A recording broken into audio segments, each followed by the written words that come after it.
Welcome to the Darkstream, Voxday, voxday.net, and unauthorized.tv. Thanks for tuning in.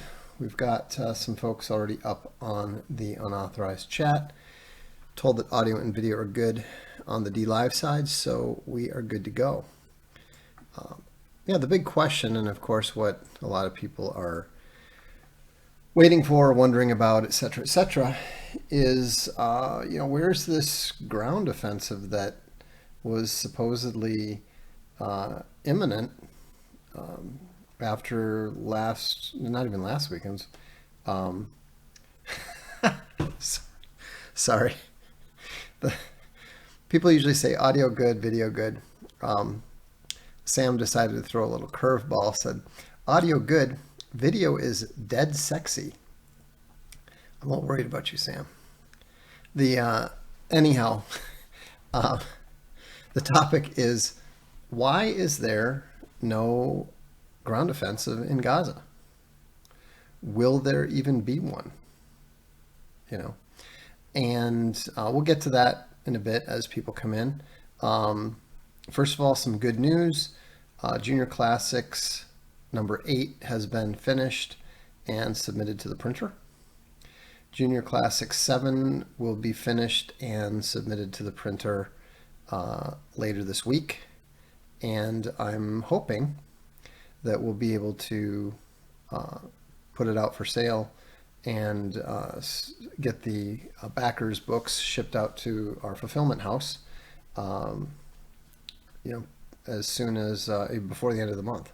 So I'm quite confident that everybody's going to have book 7 and book 8 in time for Christmas with the kids. So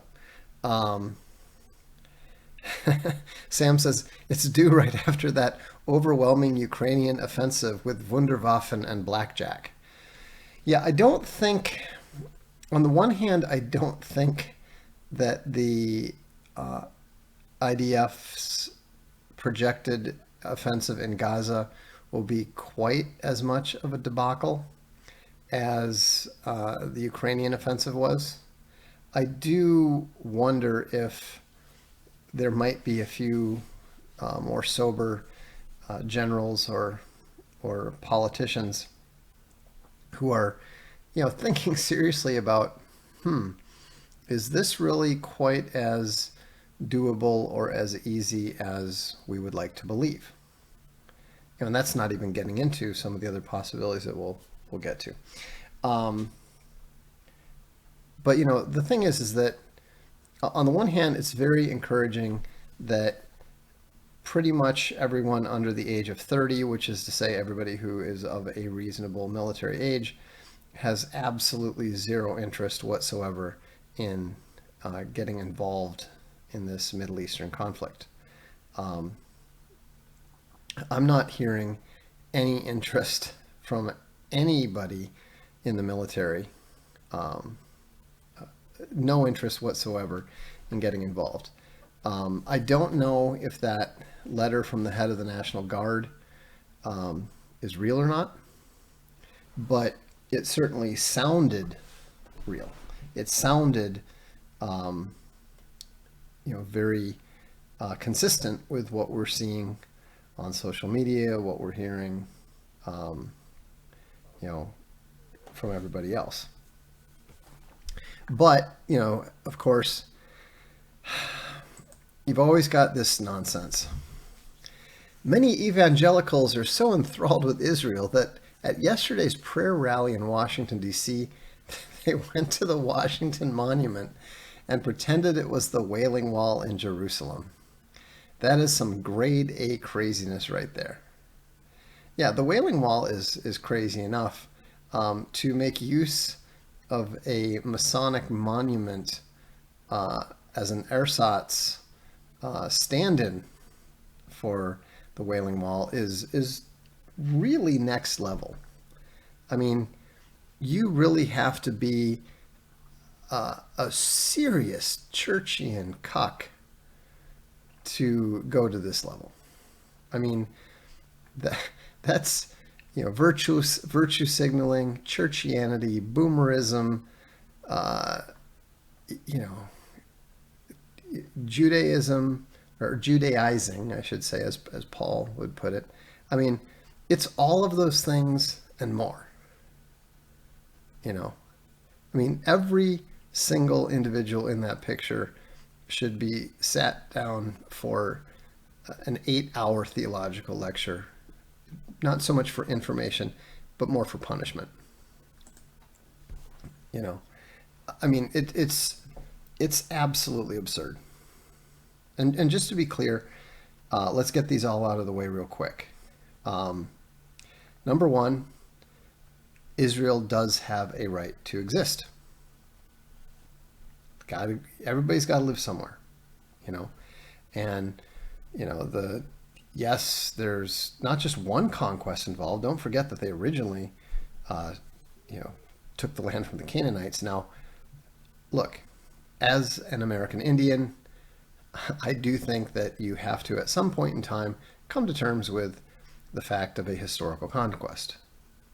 You know, I am not waiting for my tribe to be given any more land back than, you know, we happen to have with our casino. You know, at a certain point, you have to say what's done is done and live with it, right? Fair enough. Israel also has a right to defend itself. You know, when those attackers were attacking the towns or the settlements or whatever, you know, those towns and settlements that were in Israel had a right to defend themselves. Now, I haven't paid any attention to which towns were where, so I'm not even entirely sure that all of them did, right? But that doesn't give you the right to commit a massive ethnic cleansing. It doesn't. And I think that anyone who is going to engage in ethnic cleansing and support ethnic cleansing should maybe not throw stones if they're living in a glass house. You know, I mean, let's face it. How do you condemn the Germans for their ethnic cleansing of their own country, and then condone literally going and ethnically cleansing somebody else's country? You know. Sam wants to know: have you visited your tribal land? Not asking. Of course, I wouldn't tell the name. I have not. Some of my family members have. But you know, but here's the thing. The promises that were given to Abraham are promises that were given to Abraham, not anybody around today. And if you think that Abraham was given promises, which he was, I suggest you read the promises. And even better yet, if you're hanging on to, I think it's Genesis 12:3, take a look at the book of Acts. Because in the book of Acts, the context of that promise was spelled out very clearly. There's no room for alternative interpretations. So anyhow, don't, you know, and then the dumbest thing of all, the most retarded thing of all, is the claim that, oh, Palestine's not a nation, Palestine's not real, blah, blah, blah. Palestine is older than Israel. The 1911, the funny thing is, in the 1911 Encyclopedia Britannica, it has an entry for Palestine. It doesn't have one for Israel. So, probably don't want to go there either. So, you know, these are just the facts, not propaganda. You know, I have no dog in this hunt, other than I have a few friends in Israel that I hope are safe. I hope they're well. I wish them well, you know. But my main interest in paying attention to this stuff, just so you understand, is not to shake a finger at one side or the other, or to virtue signal or to do any of that. I am primarily interested in the topic as number one, what looks like the second front in World War III, and number two, just as a amateur military historian, I'm interested in how the how the battle, how the war goes. A lot of people don't realize that. I didn't realize when I was younger that the undefeated, unconquerable IDF was actually more or less beaten in the 1973 war. Or was it it was one of the two. In the one war in the late 60s, Israel got called off. In the other war, the Arabs got called off, or really the U.S. Provided the means to keep things going. But that was back in 1973. It was a long, long time ago. Now, the Lebanon War in 1980 was, obviously much more successful for Israel. But again, as we've seen in Ukraine, things have changed dramatically. The USA is not what it used to be. And the balance of power in the world has shifted considerably in the last 30 years.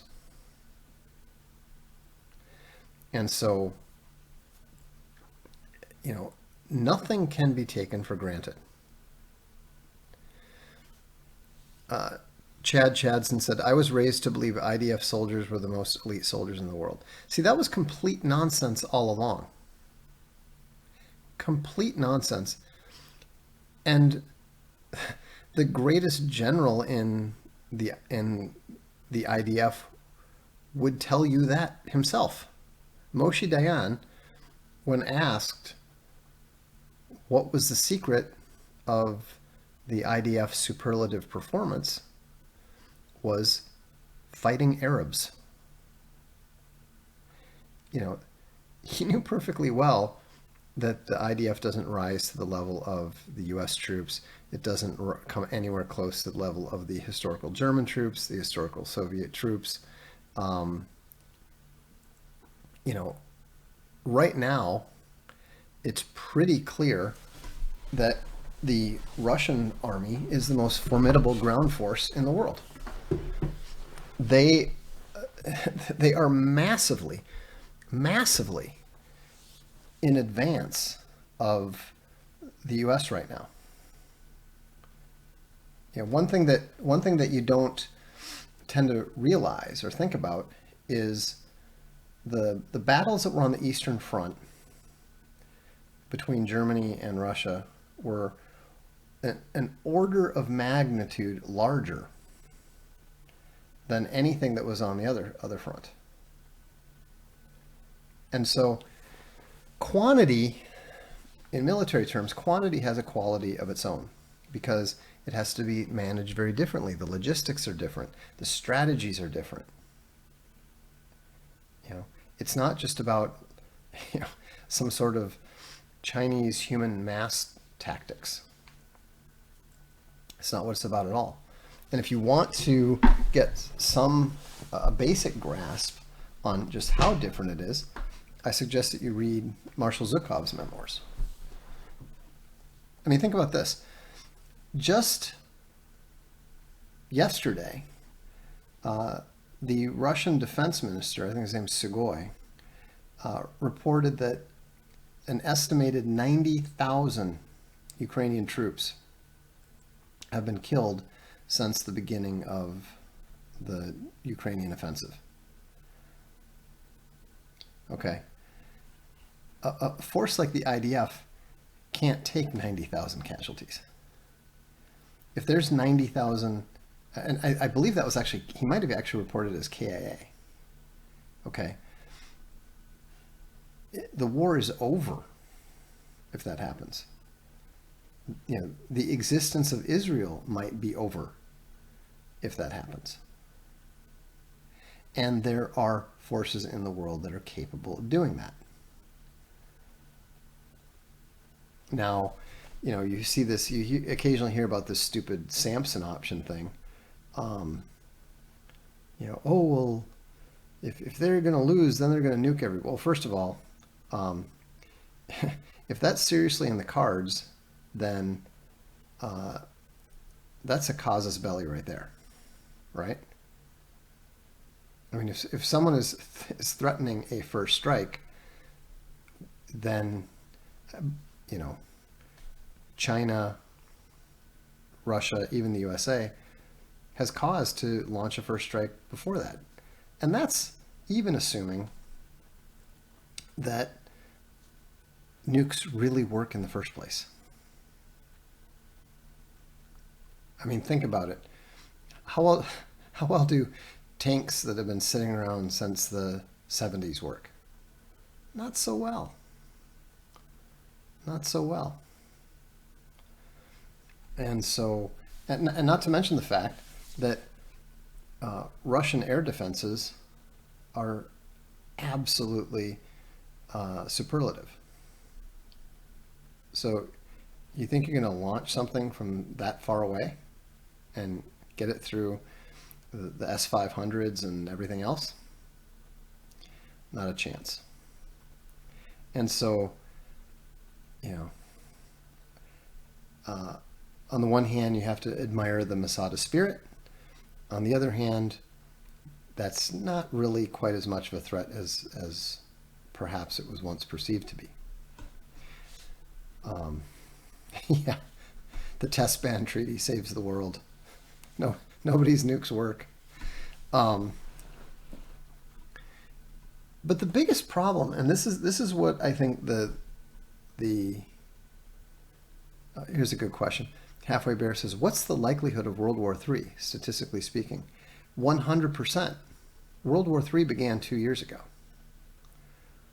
We're living in World War III right now. What we're discussing is the second front of World War III. Remember, before any of this happened, I even suggested that the second front in World War III was going to be in Israel. And it's even possible that what we're seeing happen is actually something that was inspired, provoked, planned by the Sino-Russian alliance. I don't think so, but we have to be open to the possibility, because everything that we're seeing, including the USA rushing its carriers to the Eastern Mediterranean and trying to threaten Hezbollah to tell them to keep out and so forth. Everything is not only predictable to us, but we can be damn sure that it was totally predictable to the Russian military, to the Chinese military, and all of their strategists. Thank you, Eric. Eric is paying the retardery away. Appreciate it. Sam says the Israelis definitely have the best military marketing department. I don't know. I think that you might have to give that to the Navy SEALs. If you ask your average person who doesn't know much about anything military, I think that they'd probably say that the Navy SEALs are the best troops in the world.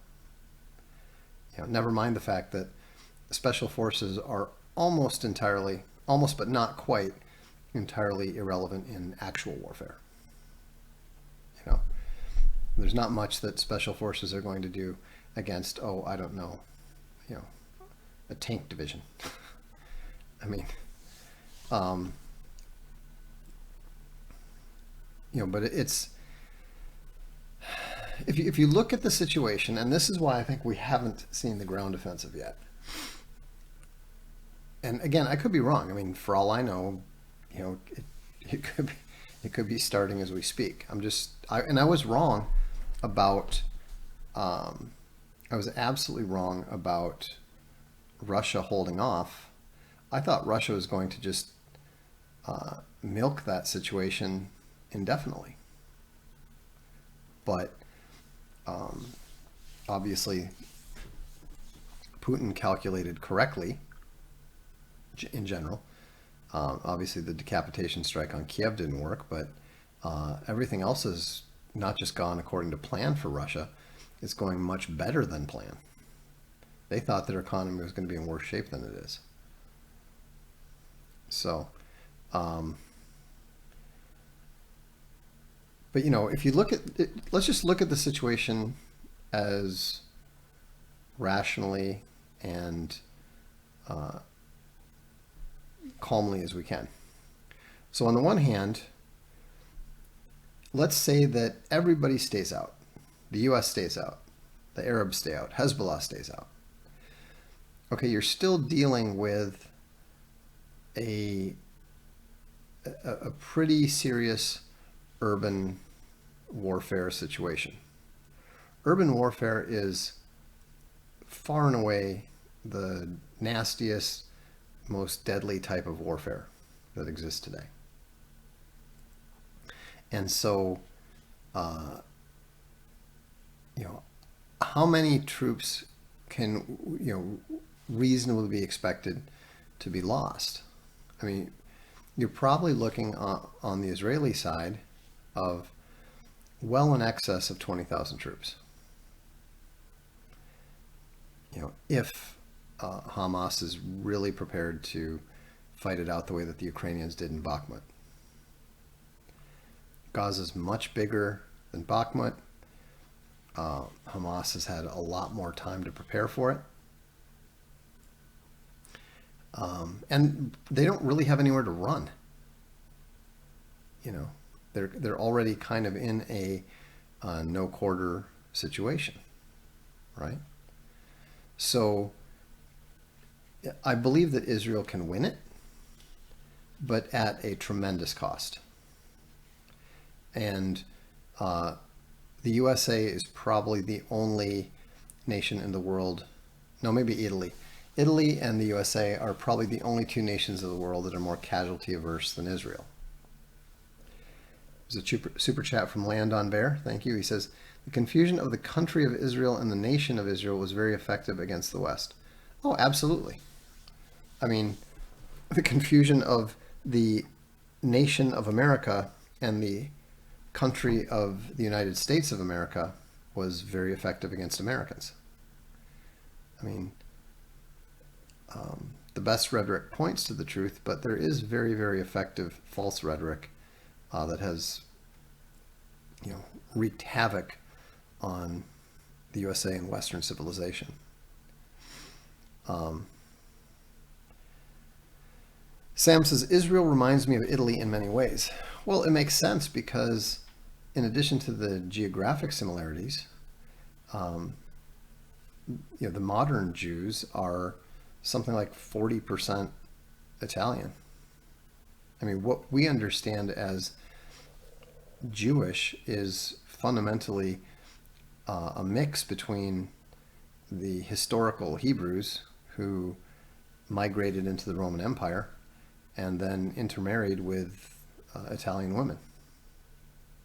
So, Land on Bear says, everyone forgets about the other 11 tribes. Yeah, that's true. Trudeau proclaiming a post-national state. Well, actually, I like that. I like that they're finally telling the truth about it.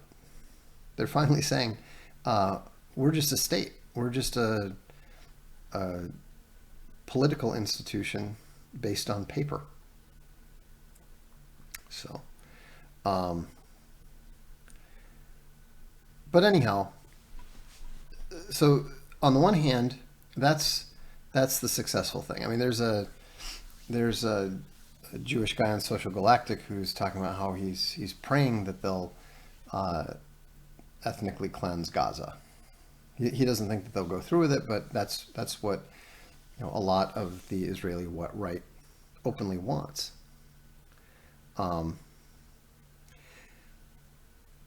So that's the best case scenario. What's the worst case? Well, not the worst case, but what's the most likely second option?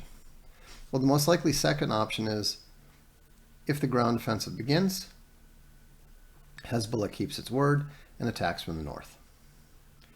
The Israelis are very, very well aware of this. It's my understanding that that was actually their first concern once the news of the attacks came is Hezbollah going to come in? Are they going to come down? They haven't yet, and they seem to have indicated that they're not planning to do anything as long as Israel doesn't invade Gaza on the ground. So the problem there is, can Israel beat Hamas and Hezbollah by itself? I think the answer is probably not without U.S. assistance. I think that they probably could handle it. I think it'd be very, very costly, but I think that Israel could probably win and survive as a independent sovereign state, as long as there was sufficient level of,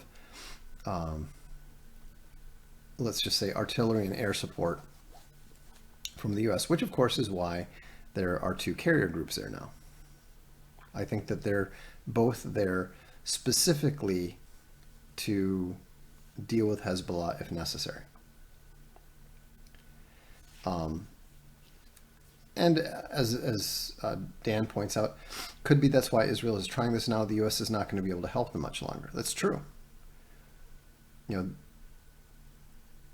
This second front had to happen before Taiwan became the second front, because once the U.S. Navy gets involved in the South Pacific, it's essentially gone.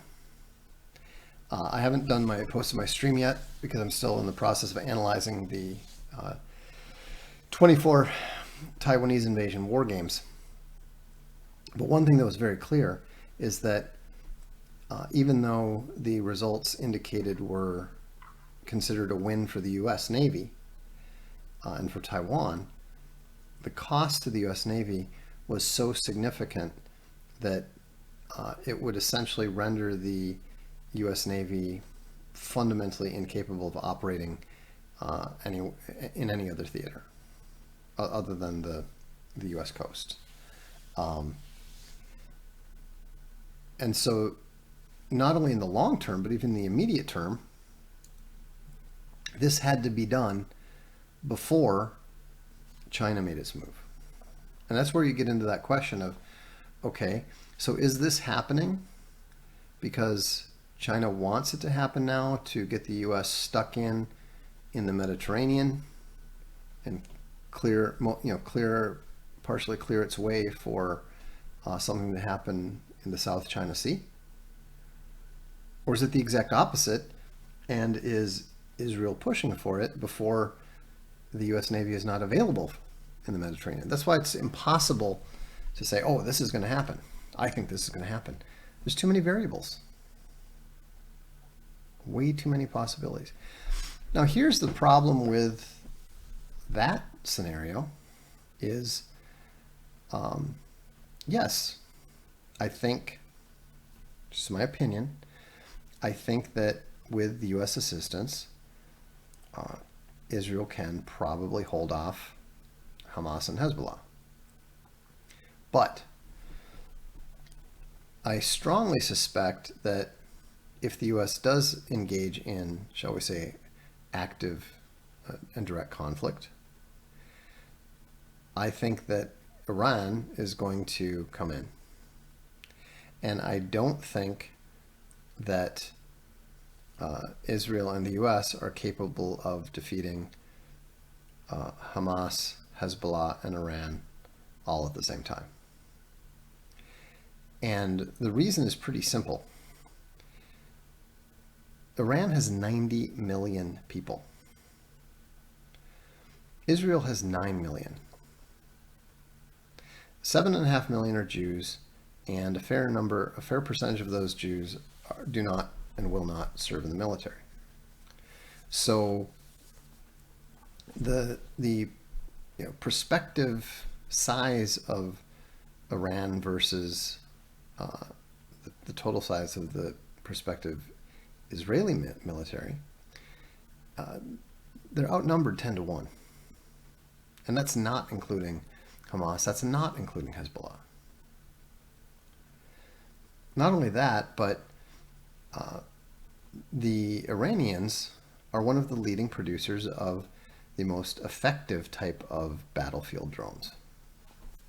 Now, the Russians have copied it, so the Russians are probably the largest producer now.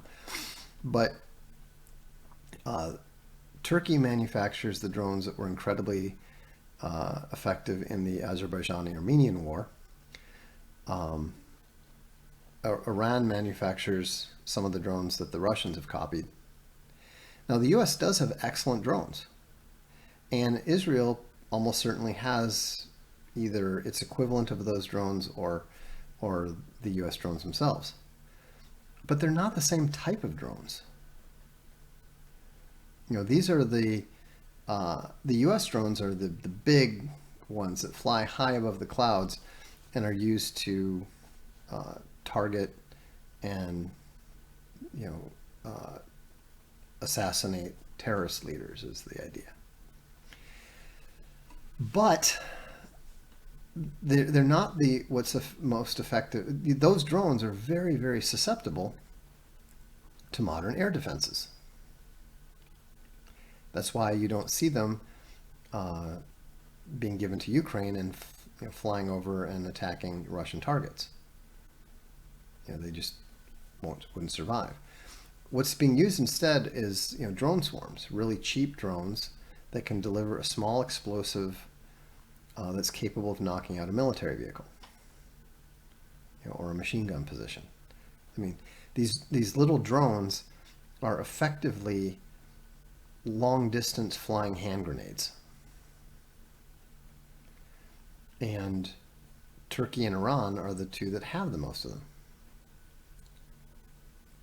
So, and that doesn't even factor in, what was really ominous was the fact that Turkey, which has historically been the most friendly Muslim nation to Israel, has been indicating pretty strongly that it's going to be taking the side of the Palestinians. Sam Freeman said, heard Oliver Anthony will champion working class Israelis with his new song, Goyim North of Gaza. Okay, that was just crude. That was just cruel. But thank you for the super chat. Dan says, Israelis on Twitter openly calling for genocide is disturbing as hell. Well, it is. But I think that that's coming from a place of fear.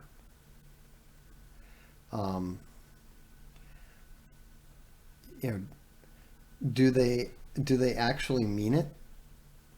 Most of them, I don't believe, do.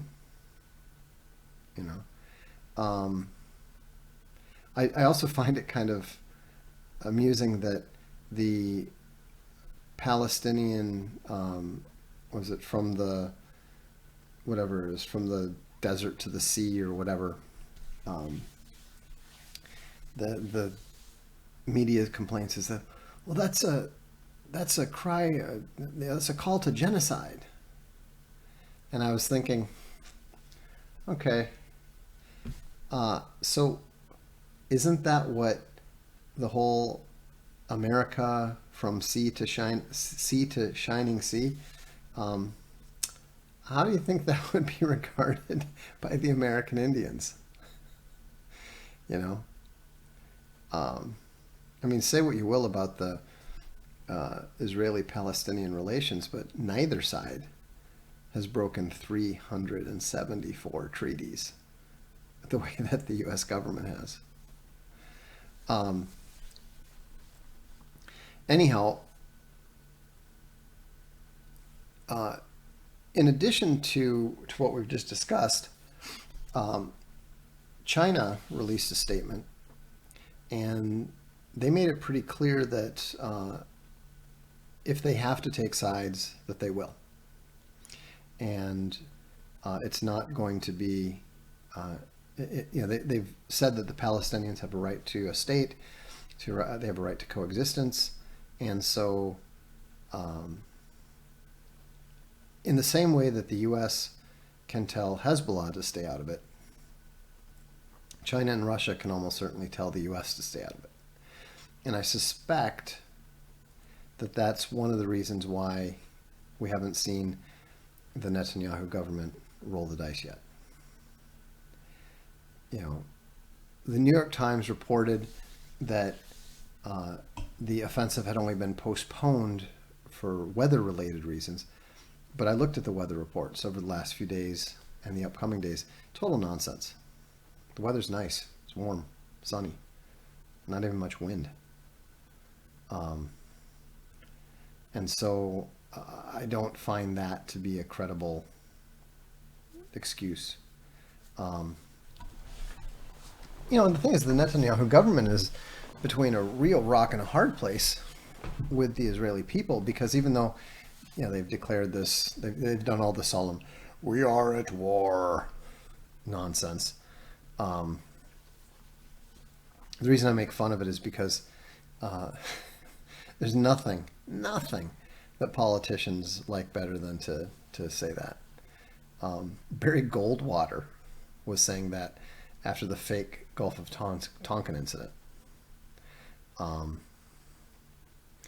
And so it may be that if Netanyahu decides to roll the dice, that they're going to need the assistance of the U.S. and have some kind of either green flag or false flag, probably with regards to a U.S. Navy ship, to give them an excuse to get started. Now, I have no idea. I mean, on the one hand, it wouldn't seem to make sense that, somebody sank a destroyer in the Mediterranean, so we have to launch a ground attack on Gaza. You might say, well, that makes no sense. How could anyone possibly think that would work? Until you realize that a Saudi living in Afghanistan sent a bunch of Saudis who supposedly crashed their airplanes and knocked down some buildings in New York. Therefore, the U.S. Army invaded Iraq. I mean, given that is not only on the table, but literally happened before our eyes in our lifetime, it's hard to rule any nonsense out. It's impossible to rule any nonsense out. Yeah, Hamas will sink a destroyer with bottle rockets and shoestring, and they'll find their passports in the sea. Yeah, well, what actually happened is 6 Hamas terrorists snuck on board the carrier, and with X-Acto knives, and forced the captain to scuttle the aircraft carrier. Austin says, if any U.S. ship is attacked there, Israel would be my number one suspect.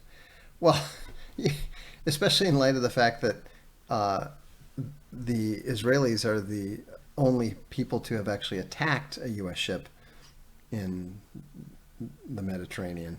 I don't think Iraq even managed to attack any U.S. ships. So, yeah, that was us. They do have a history. So,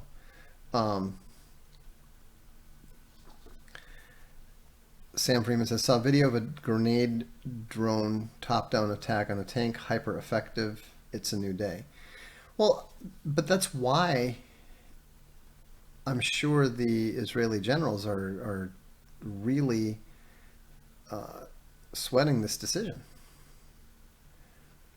It's just not it's not 1983 anymore. And I mean, the absolute worst outcome for Israel would be if they go into Gaza and Hamas actually manages to drive them back out. I mean, talk about encouraging your enemies, and this is why,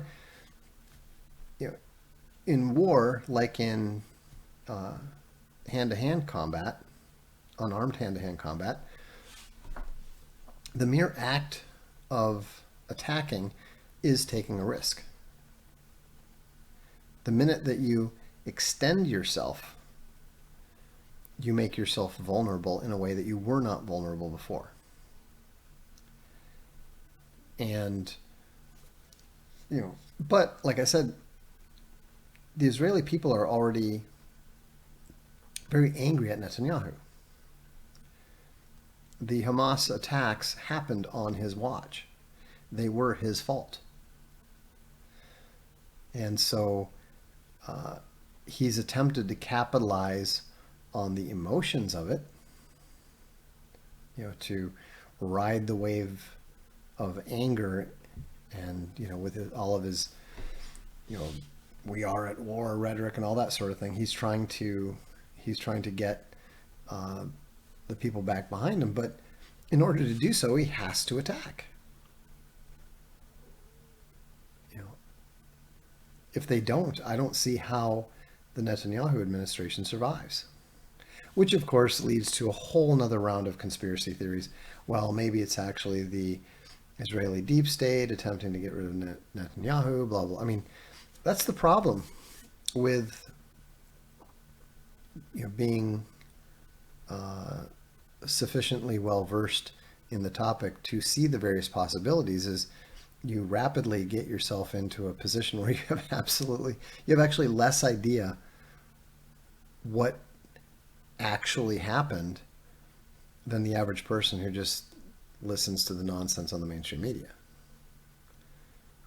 There's too many actors, there's too many variables, and you can apply all the data analytics you want. If you watch football, and if you read the data analytics, which is harder now that Football Outsiders is gone, but you will see events that are absolutely highly probable, 99% probability, and then you'll see them reverse on a dime because of one relatively small event. I'm referring, of course, to the Minnesota Vikings Buffalo Bills game a few years ago, where the Bills were at a absolute 99%, this game is over, and then just a crazy turn of events, and the Vikings end up winning. So you can analyze all you want, you can run all the AI and probabilities and data analytics, but at the end of the day, you have to play the game, you have to fight the war to see what happens. Sometimes things are a lot easier than they're supposed to be. I have no doubt that there are IDF generals saying, oh, this is going to be like Desert Storm, and everybody thought the Iraqi army was going to be really difficult, and the U.S. walked over them with not too many casualties. On the other hand, we also got a lot of predictions about this, all these Western, U.S., U.K. Military analysts and generals talking about how the Ukrainian offensive was going to be very successful, and it might even lead to the collapse of the Russian government.